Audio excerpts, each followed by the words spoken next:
In this video, we will walk through the steps of installing a Water Creation bathroom vanity backsplash. You will need a silicone sealant for this installation.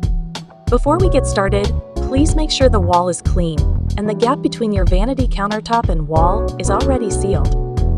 First, place some towels on a flat surface and then place the backsplash on these towels. When placing the backsplash, make sure the backside is facing up. The backside has a matte finish and has a rougher texture. Apply sealant on the backside. Align the edge of the backsplash with the countertop and place it against the wall. Seal the gaps using the silicone sealant and wipe off excess material.